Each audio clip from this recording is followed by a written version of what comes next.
You ask Tiger to calculate. This deals with linear inequalities with one unknown. The final result is x smaller than -8. Let's solve it step by step. Isolate the x. Multiply both sides by 4.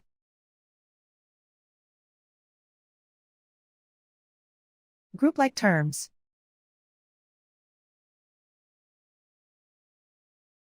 Multiply the coefficients.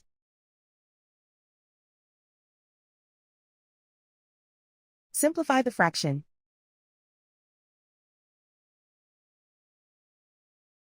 Simplify the arithmetic.